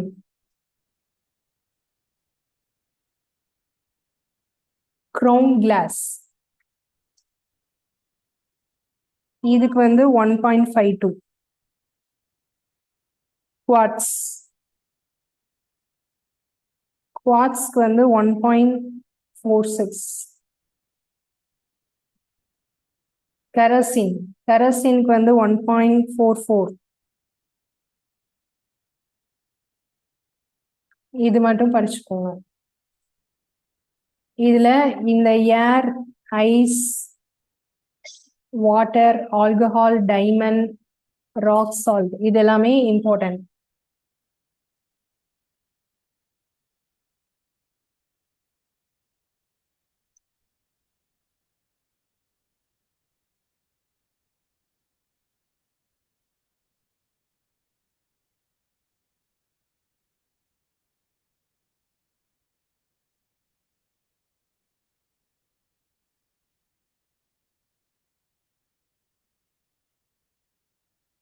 ஓகே, அடுத்தது போலாமா? நெக்ஸ்ட் இதுலயே சம்ஸ் எல்லாம் கேட்டிருக்காங்க எக்ஸாம்ல. அதுல சம்ஸ் போடுறதுக்கு நமக்கு சில ஃபார்முலாஸ் தெரியணும். அந்த ஃபார்முலாஸ் பத்தி பார்க்கலாம். இது நோட் பண்ணியாச்சா?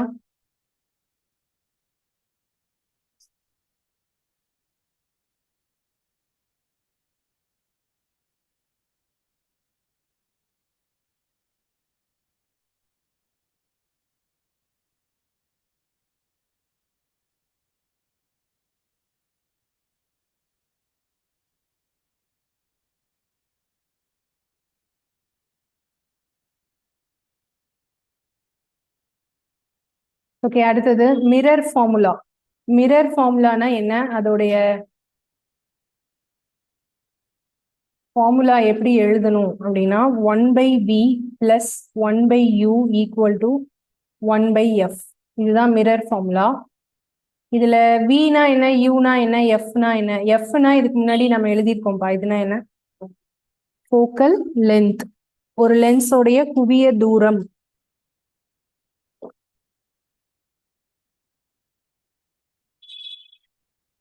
யூ அப்படிங்கிறது என்ன அர்த்தம் அப்படின்னா டிஸ்டன்ஸ் பிட்வீன். இது யூவி ரெண்டுமே டிஸ்டன்ஸ் தான்.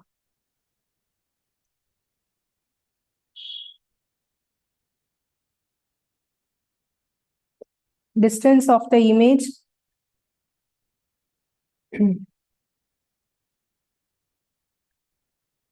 object, distance of the object from its pole.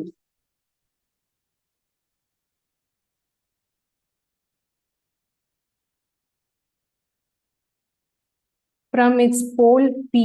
P தானே போல்னு சொல்லுவோம் மிரர்ல. அதாவது ஆடி மையத்திற்கும் பொருளுக்கும் இடையே உள்ள தொலைவு.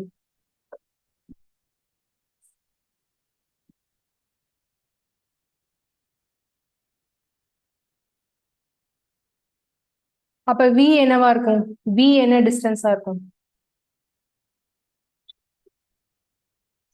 இமேஜ் ஃபார்ம் ஆகும் தானே.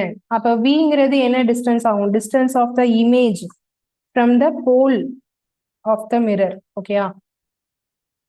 Distance of image from the போல்.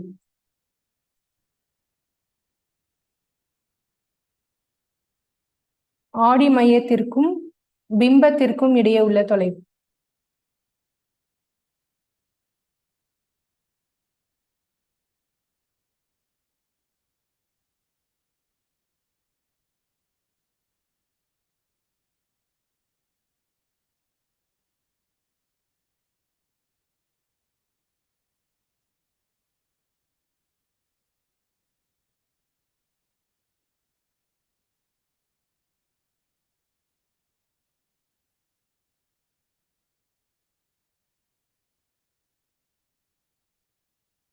உங்களுக்கு வந்து கொஸ்டின் இதுல எப்படி கேட்கலாம் அப்படின்னா, ஒரு ஆப்ஜெக்ட் வந்து இத்தனை மீட்டர் தொலைவுல பிளேஸ் ஆயிருக்கு, சரியா? ஸோ அதோட ஃபோக்கல் லென்த் என்னன்னு கேட்டிருப்பாங்கன்னு வச்சுக்கோங்க. அதாவது ஒரு ஆடியில இருந்து பொருளுக்கு இடையே உள்ள யூ வந்து கொடுத்துட்டாங்க. யூ வந்து 0.5. அது மாதிரி அந்த லென்ஸ்ல இருந்து இமேஜ் ஃபார்ம் ஆகுற டிஸ்டன்ஸ் வந்து 0.8. அப்ப இதோடைய ஃபோக்கல் லென்த் என்ன அப்படின்னு கேட்டா என்ன செய்வீங்க? இதுல எப்படி சப்ஸ்டியூட் பண்ணுவீங்க? 1/0.5 பிளஸ் 1/0.8 இப்படி போட்டா ஒரு ஆன்சர் வரும் தானே? அந்த ஆன்சரை கடைசியா நீங்க என்ன செய்யணும்? தலைகீழா மாத்தணும். நமக்கு கேட்டிருக்கிறது வெறும் எஃப். நாம இதுல கண்டுபிடிக்கிறது என்ன எஃப்? 1/f. கரெக்டா? அப்படி கொடுத்துருந்தாங்க. இது பாயிண்ட்ல இருக்குன்னு யோசிக்காதீங்க. பாயிண்ட்ல இருந்தா என்ன பண்ணும்? இப்ப இதை கிராஸ் மல்டிப்ளை பண்ணீங்கன்னா என்ன வரும்? 1 இன்டூ 0.8 0.8. இதுல 1 இன்டூ 0.5 0.5. கீழே என்ன வரும்? இது ரெண்டையும் மல்டிப்ளை பண்ணணும். 0.5 இன்டூ 0.8. ஸோ இப்போ மேலே என்ன வரும் சொல்லுங்க? இது ரெண்டையும் ஆட் பண்ணா 1.3. கீழே 8 இன்ட்டு 5 40ன்னு வருமா? 2 டிஜிட் பாயிண்ட் வைக்கும்போது 0.4. இப்போ இது எப்படி மாறும் சொல்லுங்க? 13/4ன்னு மாறிடுமா? ஏன்னா மேலேயும் கீழேயும் சேம் நம்பர் ஆஃப் டிஜிட் இருந்ததுன்னா அந்த டிஜிட்டை போயிடும். டெசிமல் வந்து விட்டுடலாம். இங்கேயும் ஒரு டிஜிட் பாயிண்ட், இங்கேயும் ஒரு டிஜிட் தான் பாயிண்ட். அப்ப விட்டுட்டா 13/4ன்னு வரும். ஆனா அது வந்து 1/f. அப்ப இது எஃப்னு மாத்தினா 4/13. இத பாயிண்ட்ல மாத்தினா 40. 4 13ஆல என்ன செய்யணும்? டிவைட் பண்ணும். 40ன்னு போட்டா 3 13 39. பேலன்ஸ் 1. இங்க பாயிண்ட் வச்சு 0 சேர்த்தா அது போகாது. அப்ப 3 பாயிண்ட்ல என்ன வருதோ அதை நீங்க என்ன செய்யலாம்? ஆன்சரா போட்டுக்கலாம். புரியுதா? ஸோ பாயிண்ட்ல வந்ததுன்னா இந்த மாதிரி தான் செய்யணும். இது வந்து மிரர் ஃபார்முலா. ஸோ இப்போ லென்ஸ் ஃபார்முலா பார்க்கலாம் அடுத்தது.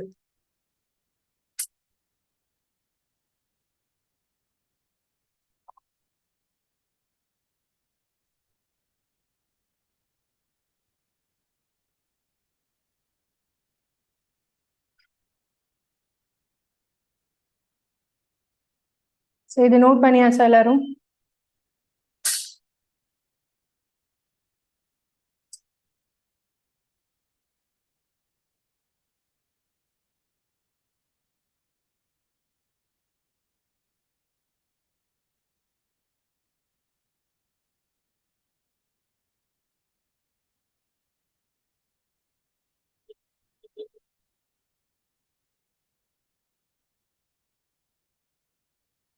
லென்ஸ் ஃபார்முலா என்ன அப்படின்னா 1/f is equal to 1/b minus 1/u. இதுல வந்து மைனஸ் வரும். இப்ப நீங்க இதை ஃபர்ஸ்ட் இது ரெண்டாவது அப்படி கூட எழுதலாம். அங்க எப்படி எழுதியிருக்கும்? ஈக்குவல் டு 1/fன்னு எழுதியிருக்குமா? இப்போ இதுல இருந்து 1/b minus 1/u equal to 1/, இங்க எது ஃபர்ஸ்ட் வரும்? b. சரியா? ஸோ b தான் ஃபர்ஸ்ட் வரும், u ரெண்டாவது வரும், நடுவுல என்ன சிம்பல் வரும்? மைனஸ். இது வந்து லென்ஸ் ஃபார்முலா. அந்த uv சேம் அதே டெஃபினிஷன் தான். யூனா டிஸ்டன்ஸ் ஆஃப் ஆப்ஜெக்ட் பிட்வீன் வரும். இதுல வந்து இந்த மாதிரி வரும். ஓகேவா?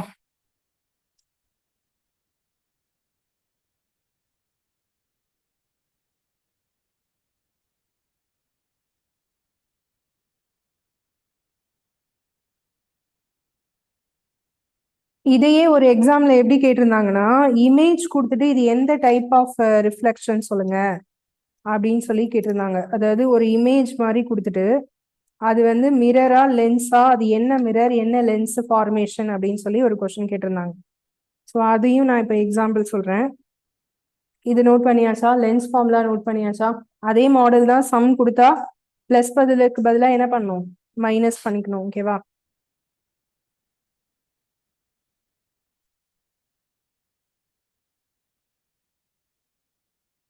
லென்ஸ் வந்து அதோட ஷேப் எப்படி இருக்கும் அப்படின்னு பாருங்க. இப்போ வந்து கான்கேவ் லென்ஸ்னா அது எப்படி வரையணும்?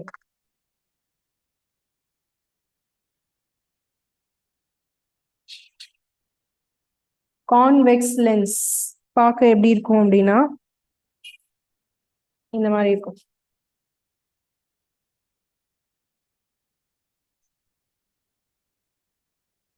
ஓகேவா? ஸோ இந்த மாதிரி இருந்ததுன்னா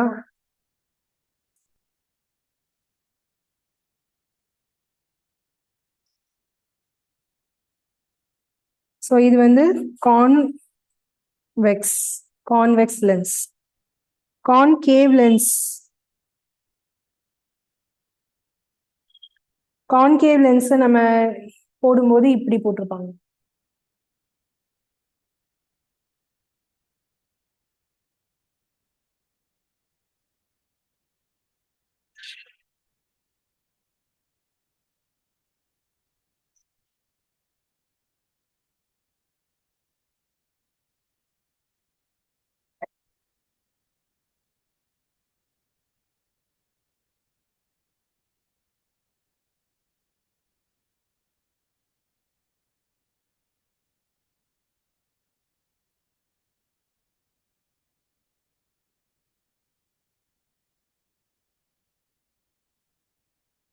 ஓகேவா? இப்போ நான் வந்து ஒரு டயக்ராம் வரைகிறேன். அந்த டயக்ராம்ல நீங்க லென்ஸுக்கான டேப்லர் காலம் போட்டிருக்கீங்கல்ல, அதுல எந்த பாயிண்ட்டுக்கு இந்த டயக்ராம் மேட்ச் ஆகும் அப்படின்னு சொல்லணும். லென்ஸ்குள்ளதை பாருங்க, மிரர் வேண்டாம், லென்ஸ்குள்ளதை பாருங்க. என்ன லென்ஸ் அப்படின்னா கான்வெக்ஸ் லென்ஸோட டேப்லர் காலத்தை எடுத்துக்கோங்க.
அவங்களே படம் எல்லாம் கொடுத்துருவாங்க, உங்களை வரைய சொல்லல. இது எந்த பாயிண்ட் அப்படிங்கறது மட்டும் தான் அவங்க கேக்குறாங்க.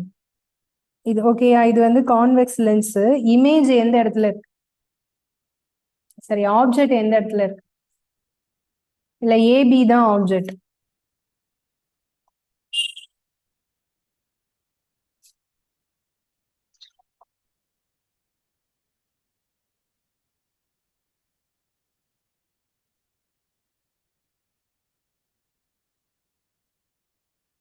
ஏபிங்கிறது தான் ஆப்ஜெக்ட். சரியா? ஆப்ஜெக்டை எந்த பாயிண்ட்ல வச்சிருக்கோம்? F1 2F1 2F2 எந்த பாயிண்ட்ல ஆப்ஜெக்ட் இருக்கு? F1 இருக்கு. அப்ப அது எத்தனாவது பாயிண்ட் நீங்க எழுதிருக்கிற டேப்லெட் காலம்ல? 5th point. அப்ப இது வந்து ஆப்ஷன் கொஸ்டின் எப்படி கேட்பாங்கன்னா, இந்த அபவ் ஃபிகர்ல இமேஜ் வந்து எங்க கிடைக்கும் அப்படின்னு கேட்பாங்க. என்ன ஆப்ஷன் போடுவீங்க? ஆப்ஷன்ல வந்து இமேஜ் என்ன கிடைக்கும்? At infinity. இப்படியும் கேட்டிருக்காங்க கொஸ்டின் எக்ஸாம்ல. ஒரு டயக்ராம் கொடுத்து அந்த இமேஜ் எங்க கிடைக்கும் அப்படின்னு கேட்டிருக்காங்க. இல்ல இதோடைய இமேஜோட சைஸ் எப்படி இருக்கும்னு கேட்டிருக்காங்க. புரியுதா? அப்ப டேப்லெட் காலமும் இந்த டயக்ராமும் ஒண்ணுதான். அது படிச்சாலும் இது படிச்சாலும் ரெண்டும் சேம் தானே. அப்ப ஏதாவது ஒண்ணு படிச்சாலும் இந்த கொஸ்டின் ஆன்சர் போட்டுற முடியும் தானே. ஓகேவா?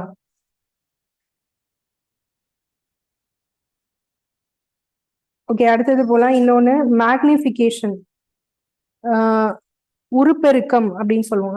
அதோட முடியும். அந்த பாயிண்டே நோட் பண்ணிக்கோங்க. பவர் ஆஃப் லென்ஸ், மேக்னிஃபிகேஷன், இது ரெண்டு மட்டும் நோட் பண்ணிக்கலாம்.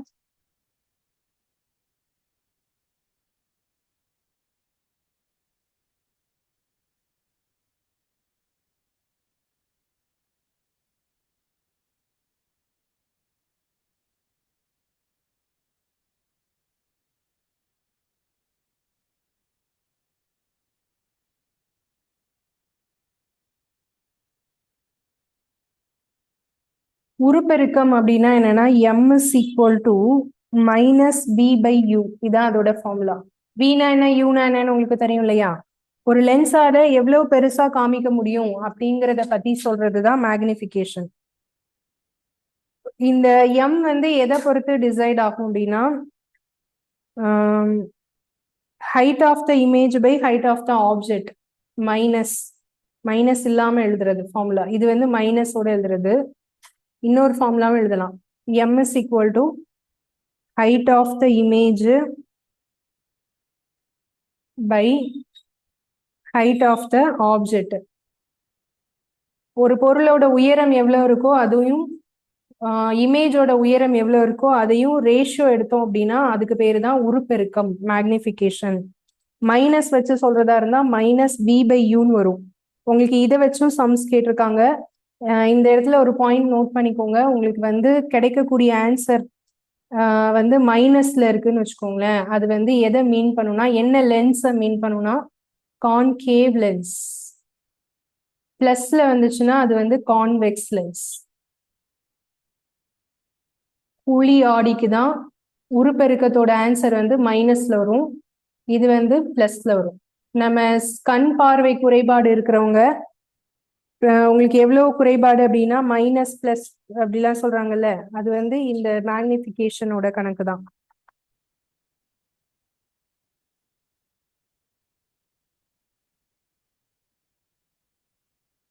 And last point, power of lens. ஒரு லென்ஸ் உடைய திறன் அப்படிங்கறத எப்படி மென்ஷன் பண்றது?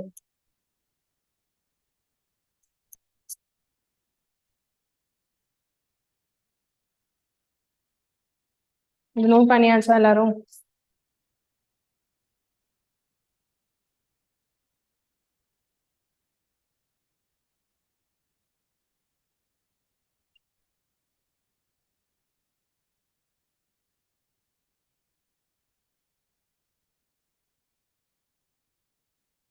லென்ஸின் திறன்.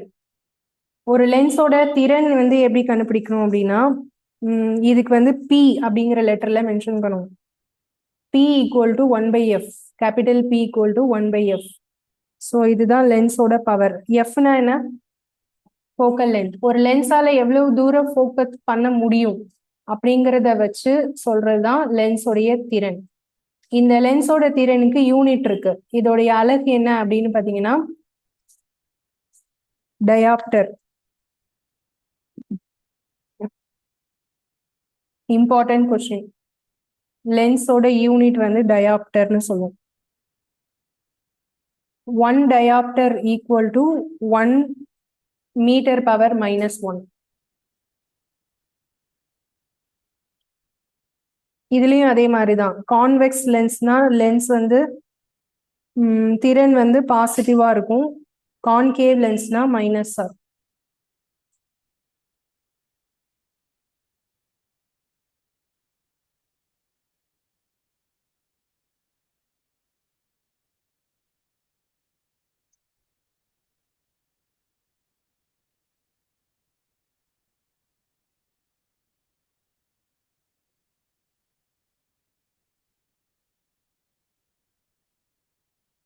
இதுதான் எஸ்ஐ யூனிட்னு சொல்லுவோம். வெரி யூனிட் கிடையாது. என்ன யூனிட்?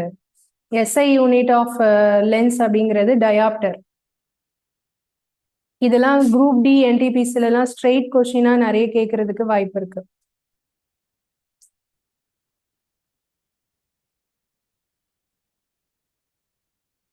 இப்ப இதுல வந்து ஃபோக்கல் லென்த் வந்து எனக்கு focal length of a lens வந்து 2 சென்டிமீட்டர்னு சொல்றேன். அப்ப அதோடைய பவர் என்னன்னு கேட்டா என்ன சொல்வீங்க?